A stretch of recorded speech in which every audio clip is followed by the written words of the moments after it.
Assalamualaikum warahmatullahi wabarakatuh. Innal hamdalillah nahmaduhu wa nasta'inuhu wa nastaghfiruh wa na'udzu billahi min shururi anfusina wa min sayyiati a'malina. Man yahdihillahu fala mudilla lahu wa may yudlil fala hadiyalah. Asyhadu an la ilaha illallah wa asyhadu anna Muhammadan abduhu wa rasuluhu la nabiyya wa la rasula ba'dah. Allahumma shalli ala Muhammadin wa ala alihi wa ashabihi ajma'in. Amma ba'd. Puji dan syukur kehadirat Allah Subhanahu wa ta'ala atas nikmat yang selalu Allah curahkan kepada kita.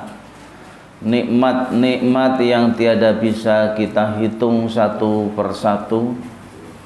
Akan tetapi nikmat yang harus kita jaga, kita rawat dan kita proses kesempurnaannya itu adalah nikmat iman dan nikmat Islam yang ada pada diri kita masing-masing dalam kehidupan sehari-hari, dengan segala amal soleh kita, dengan segala amal ibadah kita, dan juga nilai-nilai ketakwaan yang kita selalu perjuangkan secara jiddiyah dalam kehidupan sehari-hari dimanapun kita berada.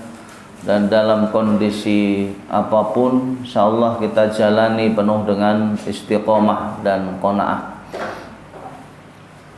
Salawat dan salam semoga tetap terlimpahkan pada suri tauladan kita Nabiullah Muhammad sallallahu alaihi wasallam, kepada keluarga, sahabat, serta kepada seluruh umatnya yang setia dan bertakwa hingga zaman ini berakhir, wa insyaallah termasuk kita semuanya.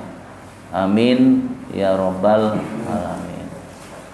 Marilah pengajian ba'da subuh ini kita awali dengan kalimah basmalah. Bismillahirrahmanirrahim.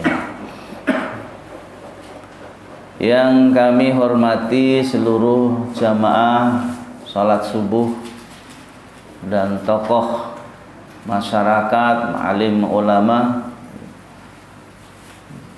pada hari ini alhamdulillah kita sudah masuk hari kedua. Hari kedua apa ketiga? Ketiga pada bulan Muharram, di mana tahun Hijriah itu menunjukkan tahun 1447 Hijriah. Di dalam tahun Hijriah ini ada 12 bulan, bagaimana yang disebutkan di dalam Al-Qur'anul Karim surat At-Taubah ayat 36. Inna iddatash syuhuri indallahi isna asyara syahran fi kitabillah yauma khalaqas samawati wal ard minha arba'atun hurum dzalika ad-dinul qayyim fala tadhlimu fihinna anfusakum wa qatilul musyrikina kaffah kama yuqatilunakum kaffah wa alamu annallaha ma'al muttaqin. Sesungguhnya bilangan bulan pada sisi Allah ialah 12 bulan. Dalam ketetapan Allah ketika waktu Dia menciptakan langit dan bumi, di antaranya 4 bulan haram. Itulah ketetapan agama yang hanif, yang lurus. Maka janganlah kamu menganiaya diri sendiri dalam bulan 4 itu, dan perangilah kaum musyrikin itu semuanya seperti mereka memerangi kita semua. Dan ketahuilah bahwasanya Allah beserta orang-orang yang bertakwa. Bapak Ibu jamaah yang dirahmati Allah Subhanahu wa ta'ala, Jadi 4 bulan yang dimaksud bulan yang mulia dalam ayat 36 surat At-Taubah ini adalah bulan Zulqa'dah, Zulhijjah, Muharram dan Rajab. Jadi kalau menurut pendapat para ulama itu terkenal dengan Syahrullah, bulannya Allah. Kalau bulan yang pertama di bulan Hijriah, di tahun Hijriah ini adalah bulan Muharram. Kalau orang Jawa bulan Suro. Suro itu kan diambil dari kata asyara, 10. Sehingga ada pemahaman di kalangan orang Jawa itu bulan Suro itu bulan keramat, gitu. Bulan yang penuh dengan bala atau celaka. Itu salah, gitu. Tetapi di dalam surat At-Taubah 36 malah justru bulan yang mulia, bulan yang baik yang dimuliakan oleh Allah Subhanahu wa ta'ala.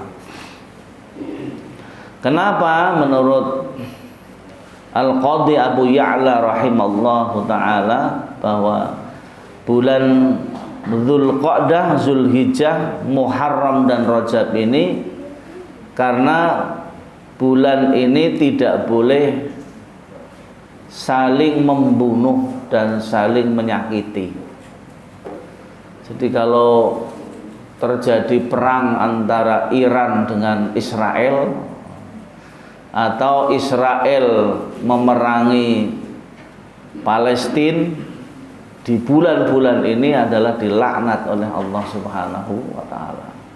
Karena nggak boleh membunuh, bahkan menyakiti hati nggak boleh di bulan-bulan Zulqa'dah, Zulhijjah dan Muharram serta Rajab. Karena bulan ini dimuliakan oleh Allah. Yang kedua, pada bulan ini dilarang melakukan perbuatan yang haram. Ditekankan pada bulan lainnya kemuliaan tersebut. Jadi kalau bulan ini disebutkan sebagai Syahrullah, bulannya Allah, maka bulan ini Allah menghendaki seluruh hambanya itu memperbanyak ibadah, memperbanyak zikrullah, memperbanyak doa kepadanya, termasuk bersedekah di bulan Muharram. Nah, ini penting bagi kita memahami tentang tahun Hijriah dan yang ada di dalamnya. Dan 12 bulan itu ada yang hafal? Muharram, terus apa? Setelah Muharram apa, Pak? Safar, terus mulutnya sapa? Bukan mulut, maulid.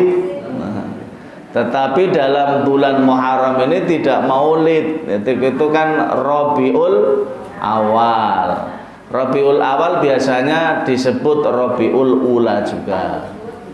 Kemudian Rabiul Akhir atau disebut Rabius Sani. Terus Jumadil Awal, Jumadil Akhir, terus Rajab, terus Rewah, Sa'ban. Iya, Sa'ban itu Rewah carane penghitungan Jawa itu. Setelah Rewah atau Sa'ban, Ramadan. Setelah Ramadan, Syawal. Terus Zulqa'dah, Zulhijjah. Ya ba'da Syawal. Zulqa'dah itu. Di bulan Zulqa'dah ini umat Islam yang akan melaksanakan ibadah haji sudah mulai datang ke Arab Saudi sana. Jadi kenapa tahun Hijriah disebut sebagai tahun Hijriah? Karena pada masa Rasulullah Shallallahu Alaihi Wasallam itu belum ada tahun Islam. Jadi tahun Islam itu ditetapkannya itu pada masa zamannya Khalifah Umar bin Khattab. Itu tahun ke-11 Hijriah, ke-17 Hijriah. Kan adoh ya. Sedangkan di masa Khalifah Umar bin Khattab ini ada terjadi salah satu gubernurnya itu Abu Musa al-Ash'ari selalu menerima surat yang tidak ada tahunnya, ada bulannya, ada tanggalnya, tapi tidak ada tahunnya. Inilah disampaikan ke Umar bin Khattab, gubernur ini. Yang kemudian disampaikan sahabat yang lain, Utsman bin Affan, Ali bin Abi Thalib, dan sahabat-sahabat yang lainnya. Maka dirembuklah mosong Islam ora ono taune.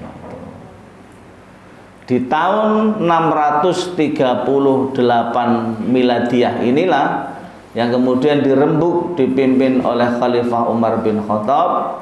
Bagaimana kita mengawali tahun Islam? Mulai kapan? Ada yang mengusulkan lahirnya Nabi Muhammad sebagai patokan tahun Islam. Ada yang mengusulkan ketika Nabiullah Muhammad SAW diangkat menjadi Rasul. Ada yang mengusulkan, utamanya Ali bin Abi Thalib, mengusulkan supaya diambil dari hijrahnya Nabi Muhammad Shallallahu Alaihi Wasallam pada bulan September tahun 622 Miladiah. Lah kemudian disetujuilah usulan Ali bin Abi Thalib sehingga tahun Islam disebut dengan tahun Hijriyah. Karena apa? Bertepatan diambil awal tahun Islam itu hijrahnya Nabi Muhammad Sallallahu Alaihi Wasallam dari Mekah ke Yasrib. Pada saat itu masih Yasrib, dan kemudian sekarang terkenal dengan Madinah, karena pada saat perkembangan Islam maju di kota Madinah, di kota Yasrib, maka disebut dengan terkenal dengan kota Madinah. Maka disinilah doa awal akhir tahun dan doa awal tahun itu sebenarnya tidak ada tuntunan langsung dari Rasulullah SAW. Karena apa? Karena pada masa itu belum ada tahun Islam. Tetapi Rasulullah SAW mengajarkan di setiap hilal baru atau tanggal baru di bulan baru, bahkan itu tahunnya baru, itu diajarkan oleh Rasulullah doanya. Allahu Akbar, Allahu Akbar, Allahu Akbar, Allahumma ahillatu alaina bil amni wal iman wassalamah wal islam wat taufiqi lima tuhibbu wa tardo. Kemudian Rabbuna wa Rabbukallah. Itu malah justru doanya, ya, doa yang diajarkan oleh Rasulullah ketika awal bulan Hijriah atau awal tahun Hijriah, itu doanya itu. Tetapi doa-doa yang sudah berjalan di masyarakat malah justru doa yang bukan bersumber dari Rasulullah. Walaupun isinya baik ya, tetapi kita perlu mendapatkan penjelasan kalau kita melihat dari perjalanan Islam. Nah, ini penting. Nah, kemudian nama-nama bulan Hijriyah ini sebenarnya sebelum Islam yang kemudian disebarkan oleh Rasulullah SAW, memang bulan ini sudah disampaikan di dalam Al-Quran ini, bulan-bulan di mana mencerminkan kultur masyarakat Arab. Contoh bulan Muharram. Kenapa disebut bulan Muharram? Karena bulan itu dilarang menumpahkan darah, dilarang untuk berseteru menyakiti hati kepada siapapun. Hal ini merupakan dari awal-awal Islam itu sudah ditekankan. Bahkan sebelum masa Islam, bulan Muharram, bulan Zulqa'dah, Zulhijjah dan Rajab itu nggak boleh berperang, walaupun masa itu adalah orang-orang jahiliyah. Jadi ketika bulan-bulan itu mereka nggak berani perang karena sudah menjadi kesepakatan kaum jahiliyah pada saat itu. Kemudian bulan Syafar. Syafar kalau diambil artinya itu adalah bepergian. Maka orang-orang Arab di masa bulan Syafar ini adalah banyak di antara kaum laki-laki itu pergi dari rumah, meninggalkan rumah untuk berniaga atau berperang.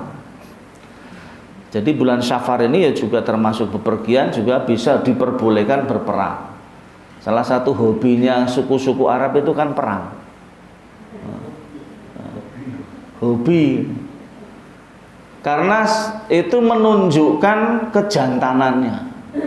Kalau dilihat dari perjalanan sejarah. Karena di masa Rasulullah saja, ya di masa Rasulullah SAW yang kita kenal kan perang Badar, perang Handak. Perang-perang kecil itu sampai 17 kali lebih di suku-suku, di antara suku-suku di masa Rasulullah itu. Kalau kita membaca sejarahnya. Kemudian Rabiul Awal. Rabi itu artinya menetap. Awal itu pertama.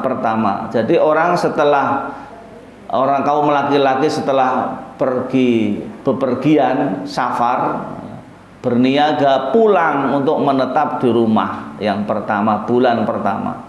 Di bulan ini Rasulullah SAW lahir pada tanggal 12 Rabiul Awal tahun Gajah, atau karena pada saat itu belum ada tahun Islam, walaupun setelah dihitung tahun 571 Miladiah. Nah, tapi sebelum ada tahun Islam, di situ adalah tahun Gajah.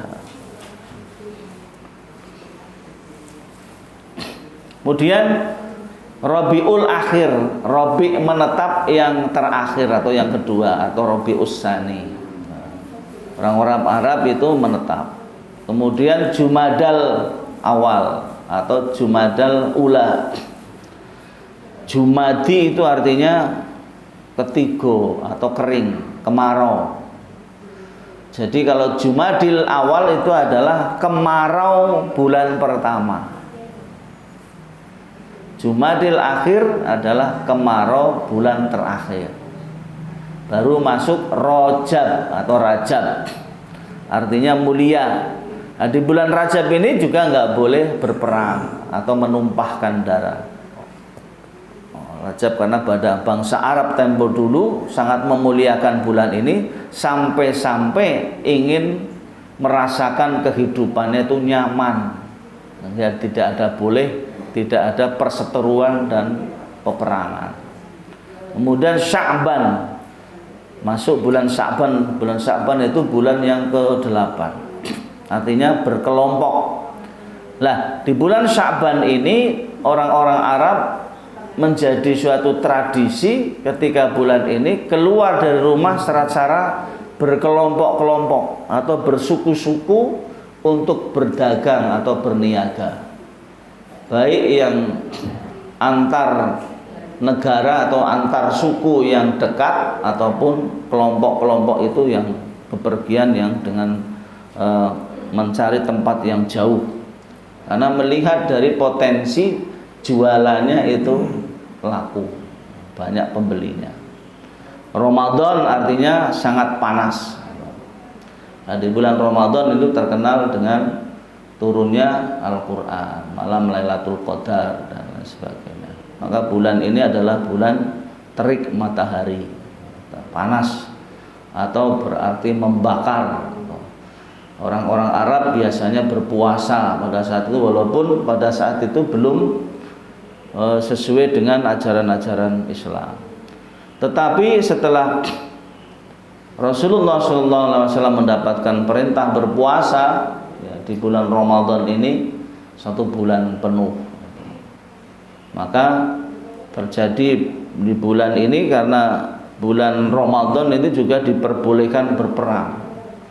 Banyak yang terkenal dengan perang Badar Kubro, di mana umat Islam dengan kaum kafir Quraisy itu tidak sebanding pasukannya, tetapi pasukan Islam bisa menang karena pertolongan Allah Subhanahu wa taala. Kemudian Syawal yang artinya kebahagiaan. Zulqa'dah berasal dari Zul itu artinya pemilik, Qa'dah itu duduk. Jadi orang-orang Arab itu pada bulan ini duduk-duduk di rumah, itu santai.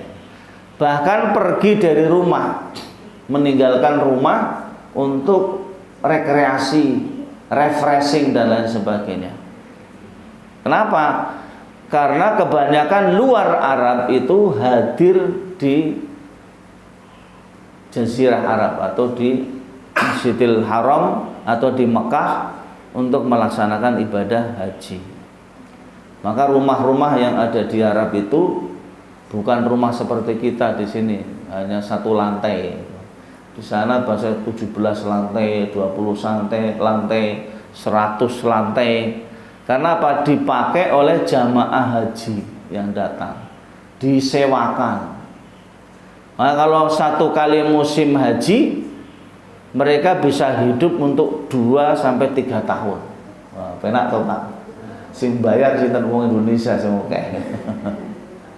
Jadi bulan Zulqa'dah, bulan Zulhijjah ini mereka itu menyewakan rumahnya untuk orang-orang Indonesia. Zulhijjah artinya menunaikan haji. Ya, penamaan Zulhijjah sebab pada bulan ini umat Islam sejak zaman Nabi Adam alaihissalam sampai Nabi Muhammad SAW melaksanakan ibadah haji. Nah, kemudian ketika kita masuk bulan baru di tahun Hijriah, seperti tadi yang saya sampaikan, ada memang hadis yang diriwayatkan oleh Ibnu Umar radhiyallahu an, Rasulullah SAW apabila melihat bulan baru, beliau selalu berdoa, Allahu Akbar, Allahumma ahillahu alaina bil amni wal iman wassalamah wal islam wat taufiqi lima tuhibbu wa tarda Rabbuna wa Rabbukallah, yang artinya Allah Maha Besar, ya Allah tampakkanlah al-hilal bulan tanggal 1 baru itu kepada kami dengan membawa keamanan, keimanan, dengan keselamatan dan Islam, serta mendapat taufik untuk menjalankan apa yang engkau cintai dan engkau ridhoi. Rabbku dan Rabbmu wahai bulan sabit atau bulan baru adalah Allah Subhanahu wa ta'ala. Hadis ini dinyatakan oleh Ad-Darimi, disahihkan oleh Albani dalam Sahih Al-Kalimit Thayyib gitu. Nah, ini beberapa riwayat yang hampir sama doa-doa menyambut bulan baru atau tahun baru. Catatan yang penting harus kita ketahui bahwa di akhir tahun dan awal tahun yang merupakan tahun Hijriah ini, yang terpenting bagi kita adalah bagaimana ketika kita mendapati atau mengalami tahun baru, bahwa diri kita ditakdirkan untuk ketemu dan bertambah usianya. Maka di bulan ini secara tuntunan syariat memang diperintahkan untuk berpuasa sunnah. Di antaranya adalah puasa di hari ke-10 bulan Muharram. Anu nek wong Jawa bulan Suro. Sebagaimana hadis riwayat Muslim, siyamu yauma Asyura ahtasibu 'ala Allah ayyukaffiras sanata allati qablahu. Puasa hari Asyura saya berharap agar Allah menghapuskan dosa 1 tahun yang telah lewat. Pada bulan Zulhijjah kemarin kita berpuasa ya. Tanggal berapa, Bu? Tanggal 9, 10 tenane. Tanggal 8 dan 9, 10 itu bodoh. Jadi 8 Zulhijjah itu namanya puasa tarwiyah. Kenapa disebut puasa tarwiyah? Pada saat itu jamaah haji itu mabit di Mina. Jadi disunahkan memang. Jadi ketika jamaah haji menuju ke Mina untuk menginap di sana disunnahkan hukumnya. Karena di situ berdasarkan sejarah perjalanan ibadah haji Rasulullah, disitulah digembleng persiapan untuk menuju ke Arafah. Sehingga ketika menuju ke Mina, barang-barang biasanya jamaah itu membawa tas yang besar sama tas tenteng. Tas yang besar itu nanti ketika sudah menginap di Mina itu ditinggal di tenda. Kemudian yang dibawa menuju ke Arafah hanya membawa tas kecil. Dan di situ dibekali ilmu, berzikir, berdoa, dan juga mempersiapkan fisik sehingga bisa istirahat. Bar subuh, ba'da subuh itu sudah menuju ke Arafah, jalan kaki kalau zaman dulu. Kalau lihat di Arab Saudi itu ada namanya jalan yang diwarnai cat merah, Pak, menuju ke Arafah. Jalan kaki itu sudah bisa. Tetapi sekarang jalan kaki berbahaya karena apa? Itu dilewati bis. Dan ketika bis melayani seluruh dunia, wah itu berbahaya, bisa ketabrak.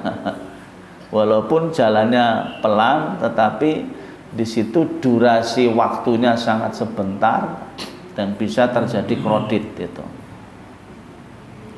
Maka ketika di Arafah, orang-orang yang mabit di Mina itu ketika pulang lagi ke Mina itu sudah nggak bawa tentengan tas besar. Tapi bagi jamaah yang langsung menuju ke Arafah di tanggal 9 itu, mereka masih membawa ontok-ontok tas besar. Padahal kalau jamaahnya usianya sudah sepuh, mesake. Maka yang namanya jamaah haji itu 95% ibadah fisik. Nek wonge loyo dadi masalah itu, mesake. Karena beberapa kali saya mengalami mendampingi jamaah yang sepuh risti, itu kita ekstra merawat, ya wis nasibe pembimbing yang mendampingi gitu. Nggak usah saya ceritakan betapa dinamikanya mendampingi orang-orang sepuh. Ada hadis yang menguatkan terkait dengan puasa di bulan Muharram ini, sumuhu wa sumu qablahu aw ba'dahu yauman wala tusabbihu bil yahud. Nah, bahwa ketika puasalah pada hari Asyura, hari ke-10 bulan Muharram, dan berpuasalah sehari sebelum dan setelahnya, dan janganlah kalian menyerupai orang Yahudi. Orang Yahudi itu melazimkan puasanya tanggal 10 Zulhijjah. Maka Rasulullah dalam hadisnya supaya kita menyelisihi, jangan sama. Maka ada orang yang kemudian berpuasa mulai tanggal 1 Muharram sampai tanggal 10. Boleh nggak apa-apa, sunnah. Nah, biasanya sepuh-sepuh nang desa-desa itu mulai tanggal 1 sampai tanggal 10. Kalau kemarin saya mengawali tanggal 1, tanggal 2 dan seterusnya, ini nggak puasa bolong. Yang penting nanti terselisihi ketika kita puasa tanggal 10, itu hari Ahad. Tetapi nikmatnya kalau kita satu kampung ya, di tempat saya biasanya begitu. Kalau tanggal 9 dan 10 berpuasa, maka buka puasa bersama di masjid. Puasa Muharram itu. Ya asik juga. Walaupun nggak banyak, tetapi sing nunut oke. Nunut buka puasa. Nah, itulah nikmatnya kebersamaan. Jadi bulan Asyura tidak hanya dilakukan puasanya oleh umat Islam, tetapi juga orang-orang Yahudi menurut syariat mereka atau ajaran mereka. Suri toladan dan panutan kita adalah Rasulullah Shallallahu Alaihi Wasallam. Maka ketika beliau bersabda, afdalus siyam ba'da Ramadan syahrullahil muharram, wa afdalus salati ba'dal faridah salatul lail. Puasa yang paling utama setelah puasa Ramadan adalah puasa pada syahrullah, bulan Allah.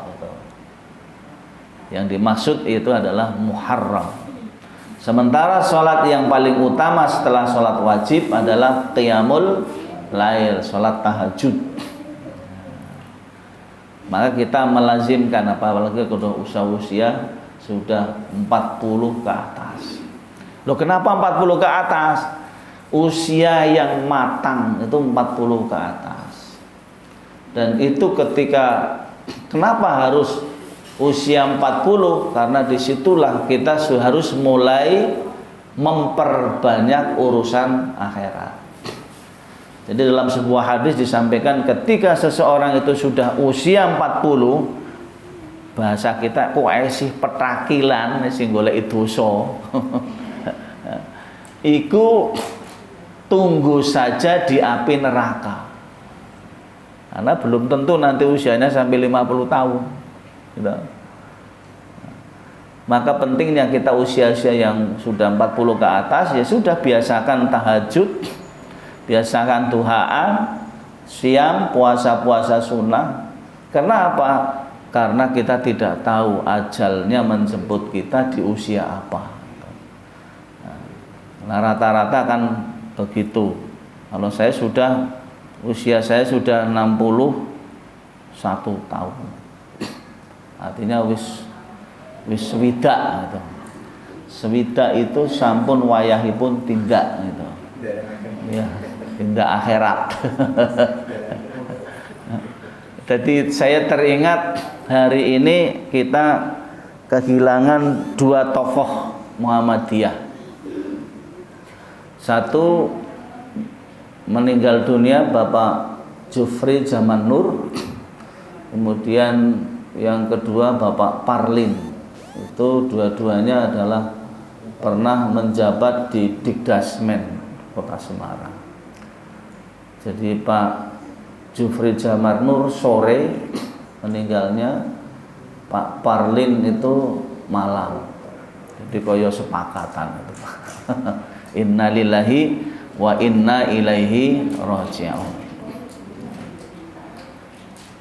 Tapi Bapak Ibu yang dirahmati Allah Subhanahu wa taala, bahwa ada kebiasaan yang perlu kita pahami kebiasaan-kebiasaan yang terjadi di masyarakat Jawa. Anggapan bulan Muharram itu adalah bulan yang penuh dengan malapetaka, kecelakaan. Dan ini memang tidak bisa dipungkiri di masa perjalanan Islam di Jawa. Karena Suro diyakini sebagai bulan yang keramat, bulan gawat, penuh dengan celaka. Atau dalam istilah orang Jawa itu gugon tuton, itu termasuk tahayul.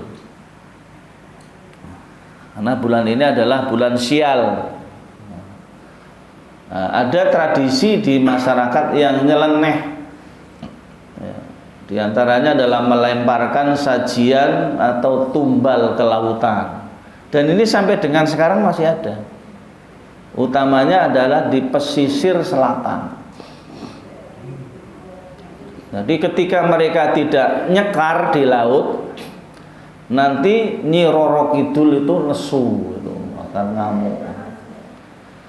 Nah, aku khawatir malah Nyi Roro Lor juga lesu.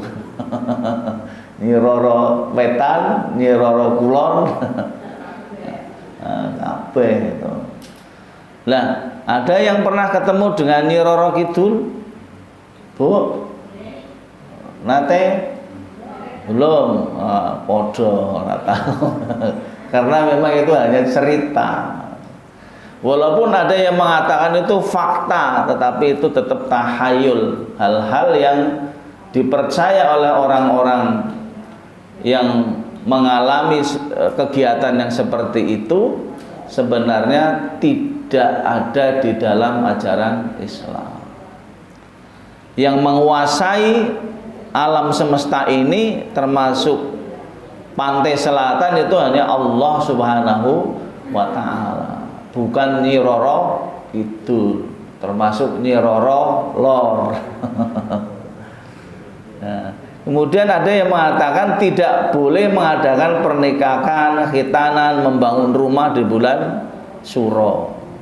Ternyata nikah di bulan Suro atau bulan Muharram, yang dikhawatirkan mereka kalau nikah di bulan Muharram itu engkau ora langgeng pernikahannya, tidak dapat keturunan itu. Ternyata ono sing banyak yang nikah di bulan Muharram malah anaknya dridil, tiga rendeng metu. Tetapi juga keluarganya sakinah, mawadah, warahmah, karena patokannya adalah mengikuti syariat Islam, tuntunannya Kanjeng Nabi Muhammad Sallallahu Alaihi Wasallam. Mengadakan ruatan, tapi saya ini sora ya, nggak ada ya. Ada yang masih mengamalkan, atau Semarang nggak ada. Yang masih mengamalkan itu daerah Purbalingga, Kebumen, terus Solo, Surakarta, itu masih ada, termasuk Sukoharjo, Karanganyar, itu masih ada. Itu karena memang ketika mereka memiliki anak kedono kedini, sepasang putra putri itu harus diruat. Ada Sendang Kapit Pancuran, putri diapit 2 putra, itu kudu diruat. Nek orang kok kena Sukerto kotoran, ora cetha ki Sukerto ki apa? Sebenarnya gini, di dalam ajaran Islam itu ada supaya kita tidak mendapatkan, tidak kotor dalam kehidupan, itu qad aflaha man zakkaha wa qad khaba man dassaha. Beruntunglah orang-orang yang senantiasa membersihkan diri dari kemusyrikan, dari segala dosa-dosa. Karena apa? Wa qad khaba man dassaha, dan merugilah orang-orang yang mengotorinya. Jadi kalau bulan Muharram yang terkenal dengan Syahrullah itu Zulqa'dah, Zulhijjah, Muharram dan Rajab ya. Di antaranya ditekankan untuk senantiasa bersih-bersih diri dari segala dosa dan kesalahan. Itulah meningkatkan ibadah kita, tajdidul iman wal aqidah, memperbaiki iman dan akidah kita. Dengan cara apa? Ya mempelajari ilmunya. Qad aflaha man tazakka wa dzakara isma rabbih fashalla. Jadi beruntunglah orang-orang yang senantiasa membersihkan diri dari segala kemusyrikan, dosa dan wadzakaros, dan mengikatlah, berzikirlah kepada Allah dan tunaikanlah sholat. Jadi berzikir itu artinya diperintahkan di bulan-bulan yang mulia itu untuk zikrullah, memperbanyak zikir. Zikir ini ada yang zikir qalbi, bil lisan, bil hal. Nah, ini yang harus kita pahami. Yang dimaksud dengan zikir itu adalah mengingat kepada Allah untuk apa? Beramal soleh. Dengan lisan kita basahi dengan kalimah-kalimah thayyibah. Di antara subhanallah, walhamdulillah, wala ilaha illallah, wallahu akbar, wala haula wala quwata illa billah. Mbah kuwi arep diitung ora diitung, sing penting lisan kita basahi dengan kalimah thayyibah. Wa dzakara isma rabbih fashalla. Dan salat utamanya adalah salat yang fardu ain ditambah yang tatawwu'iyah. Tatawwu'iyah itu adalah salat-salat yang dilaksanakan secara sukarela, yang disebut dengan salat sunnah. Jadi salat sunnah itu ditekankan untuk apa? Ya diantara adalah membersihkan. Karena salat yang kita laksanakan sebenarnya adalah membersihkan segala dosa-dosa kita. Nyuwun sewu, ketika salat subuh yang kita laksanakan tadi sebenarnya membersihkan, ada salah satu hikmahnya adalah membersihkan dosa dan kesalahan kita dari waktu Isya sampai subuh. Apakah kita tahu bahwa kita pada saat waktu Isya sampai subuh, mungkin antara sadar dan tidak sadar kita pernah melakukan dosa di waktu itu pada Allah utamanya. Apakah membatin? Karena batin saja Allah tahu. Maka ketika kita habis sholat Isya, kemudian kita khawatir akan ada dosa-dosa yang muncul di antara sholat Isya sampai subuh, subuh kita sholat, membersihkan. Coba membersihkan itu diawali dari kita sebelum sholat, berwudu. Berwudu itu mengawali dengan kalimat basmalah. Kemudian membersihkan seluruh anggota wudu.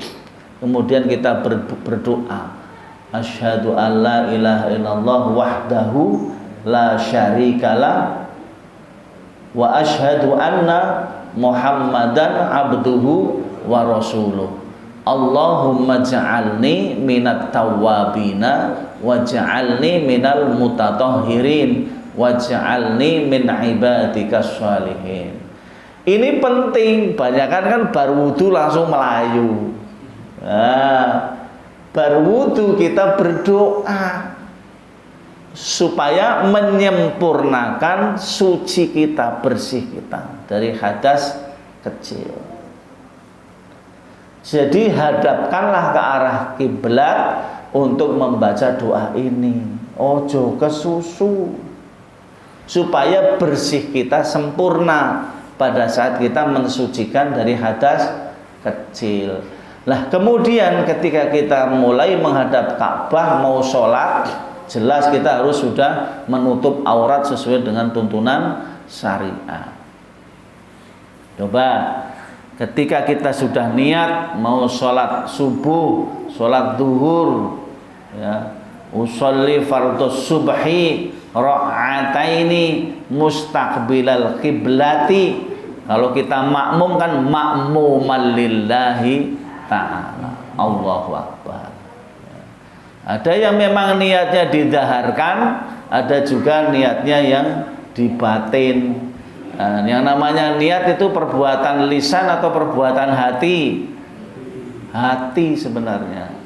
Nah, dibatin toh di dalam hati nggak apa-apa. Soalnya ketika kita mendaharkan niat turrodo seru, ini ganggu tonggone sing arep. Itu akan bisa mengganggu tetangganya. Walaupun ada ajaran-ajaran yang membolehkan dengannya, tapi jangan sampai didramatisir lah niatnya, bahkan diulang-ulang karena ragu-ragu. Usolli fardhon Allah rasido ma'udzubillahi minasyaitonir rajim, bismillahirrahmanirrahim. Enggak usah. Itu namanya orang yang ragu-ragu dalam niatnya, enggak boleh gitu. Kemudian ketika kita sudah niat dalam hati menghadap kiblat, menghadap Ka'bah untuk sholat, namanya ada istilah takbiratul ihram. Setelah niat maka Allahu Akbar. Kalimat takbir ini namanya takbiratul ihram. Ihram apa artinya? Ihram itu artinya melepas dari segala yang terkait atau mengganggu ibadah kita. Jadi nek wis Allahu Akbar ki wis ora mikir liyane. Enggak boleh. Apa meneh ngombe sithik tok ora apa-apa, ya enggak boleh. Iya ta? Kalau sudah Allahu Akbar, segala apa yang bisa merusak sholat dan membatalkan sholat itu enggak boleh kita lakukan. Jadi kudu mudeng awake di situ. Karena di situ kita sedang membersihkan dosa-dosa kita dengan zikir dan doa, termasuk baca Quran. Maka ketika membaca suratul Fatihah, nah di dalam hadis disebutkan la sholata illa bi Fatihah. Ora ono salat atau salate ki ora sah nek ora maca Fatihah. Lah disitulah Bapak Ibu sekalian, melepas dari segala yang merusak dan membatalkan sholat itu hukumnya wajib. Maka kalau ibu-ibu arep masak itu atau sedang masak arep sholat, pateni sik kompore. Wong lagi ngenget jangan cetet malah ditinggal sholat. Wis mampu kosong. Jejel iki batalke sholat ora? Nah, kebakaran bubar rumah itu. Ya, ini seperti orang yang melaksanakan ibadah haji. Ada namanya memakai kain ihram. Maka ketika orang ibadah haji memakai kain ihram, sudah mandi ihram, memakai kain ihram, niat umroh. Maka ketika memakai kain ihram kemudian niat umroh, labbaika umrotan, Allahumma labbaika umrotan, maka segala yang merusak ibadah umroh atau membatalkan ibadah umroh itu harus dihindari. Contoh, wong lagi tawaf mulai bismillah Allahu Akbar wis selfina. Mama, saya sedang tawaf. Itu enggak boleh. Itu akan bisa merusak ibadah umroh, ibadah tawafnya. Maka kalau kita mau selfie, mau foto-foto ya setelah tawafnya selesai. Disitulah kesempurnaan dari qad aflaha man zakkaha wa qad khaba man dassaha. Qad aflaha man tazakka wa dzakara asma rabbih fasalla. Jadi memang di bulan Muharram, bulan Zulhijjah itu syarat dengan nilai-nilai atau amalan-amalan yang bisa menghapuskan dosa-dosa.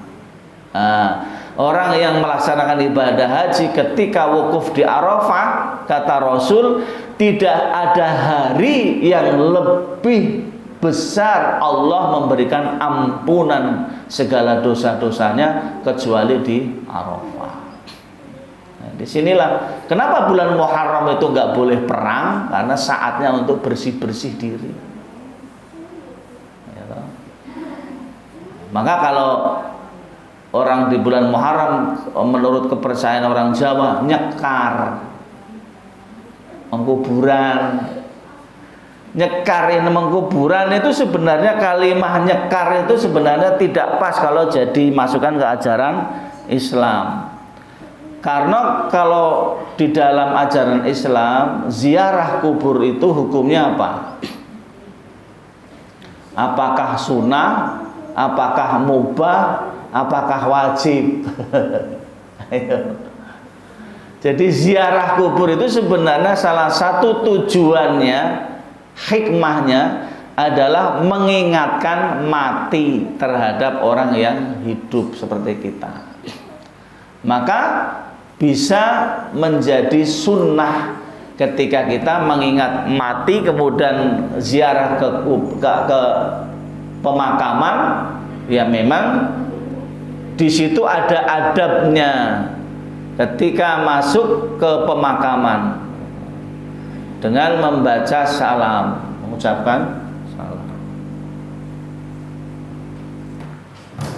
Assalamualaikum ya ahlad diyar atau ya ahlal kubur minal mu'minina wal mu'minat wal muslimina wal muslimat wa insyaallahu lahiqun.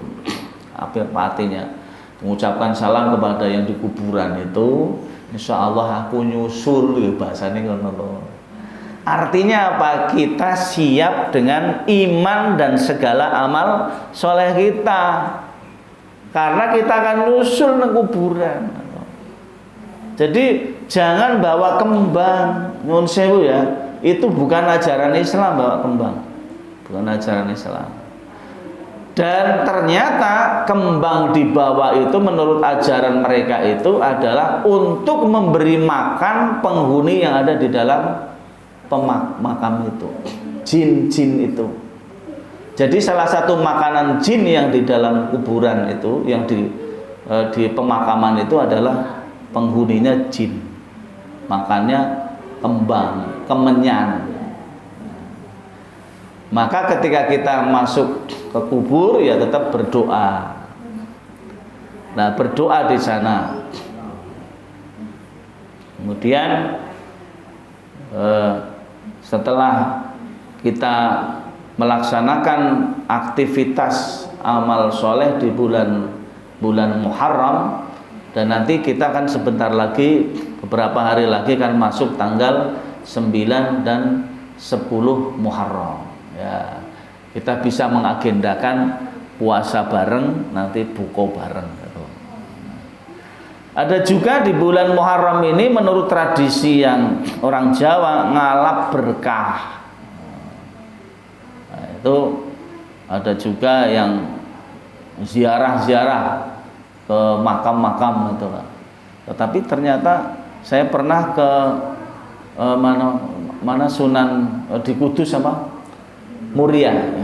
Saya ke pemakaman Sunan Muria karena pernah saya mengikuti latihan pembimbing ibadah haji yang di Hotel Muria dekat pemakaman itu. Jam 12 ke atas itu masih banyak sepeda motor naik ke atas. Saya bingung, loh kok malah tambah ramai semakin pagi itu.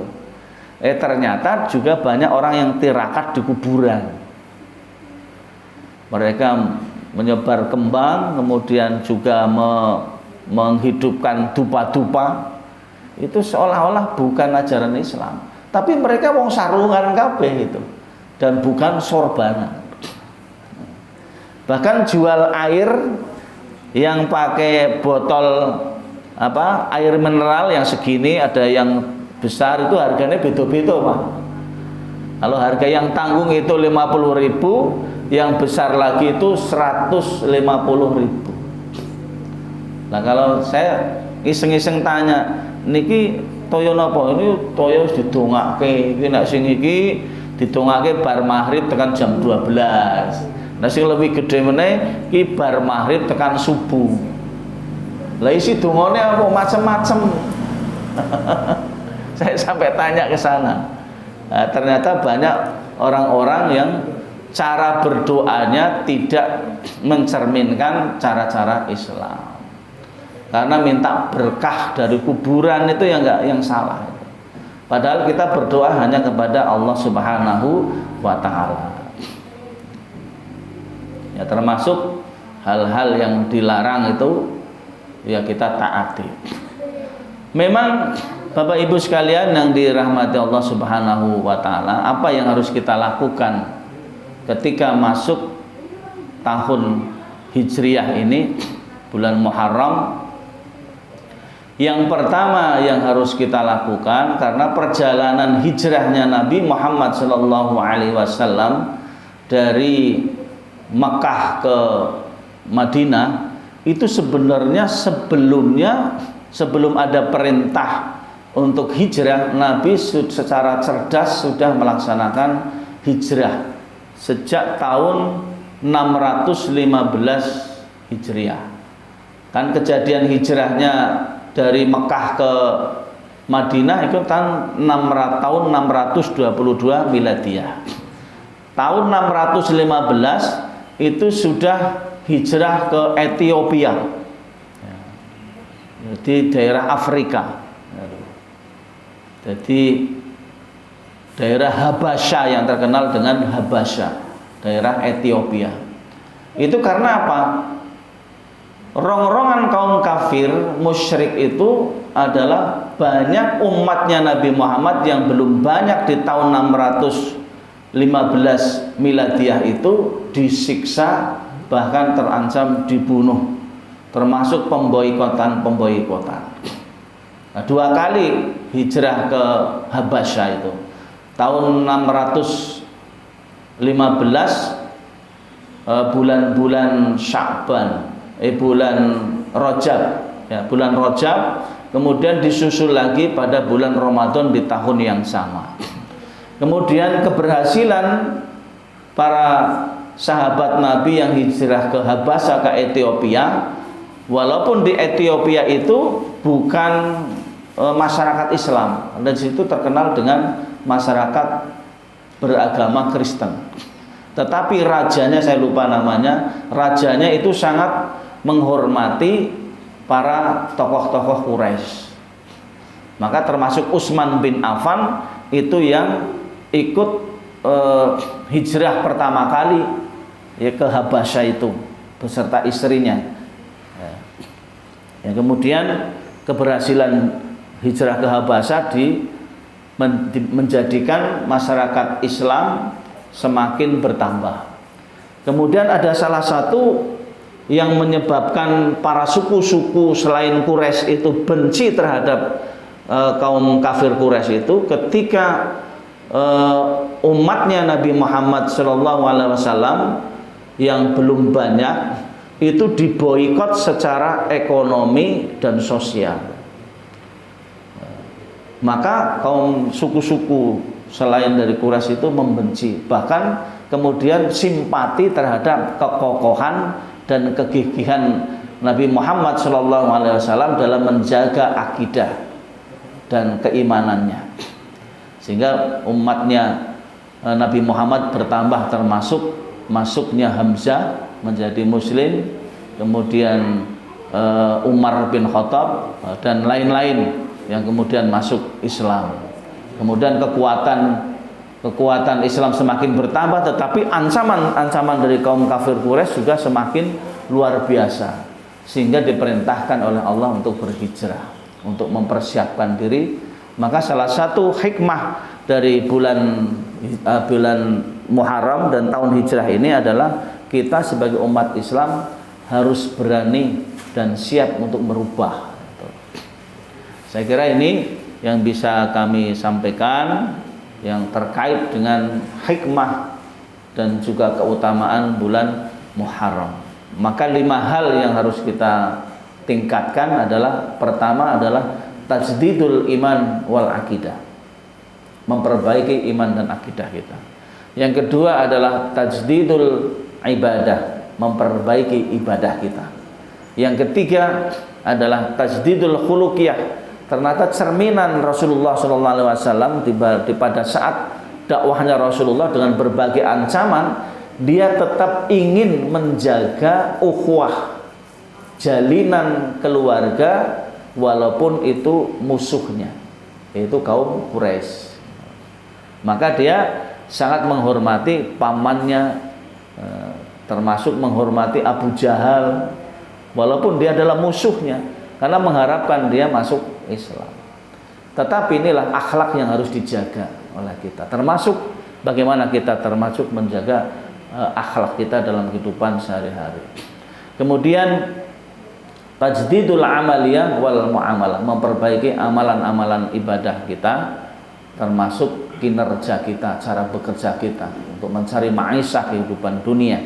Dan yang terakhir adalah tajdidu wa tashihu qiraatil Quran. Ternyata salah satu yang akan bisa menghapus dosa-dosa di antara kita adalah bacaan zikir kita dan bacaan Al-Quran kita dalam kehidupan sehari-hari.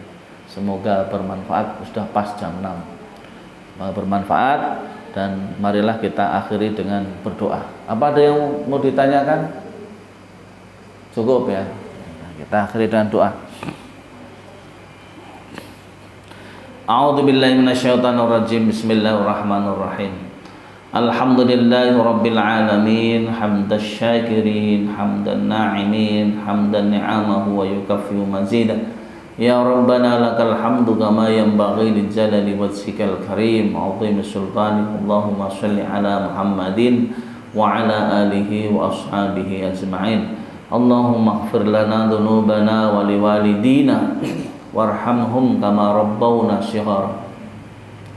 ولجميع المؤمنين والمؤمنات والمسلمين والمسلمات الأحياء منهم والأموات إنك سميع قريب مجيب الدعوات ويقاضي الحاجة. اللهم إنا نسألك رضاك والجنة ونعوذ بك من سخطك والنار. اللهم إنا نسألك السلامة في ديننا وعافية في جسدنا وزيادة في علمنا وبركة في رزقنا وتوبة قبل الموتنا ورحمة عند الموتنا ومغفرة بعد الموتنا. اللهم هون علينا في سكرة الموتنا والنجاة من النار والعفو عند الحساب. الله أكبر الله أكبر الله أكبر. اللهم أهلة علينا بالأمن والإسلام.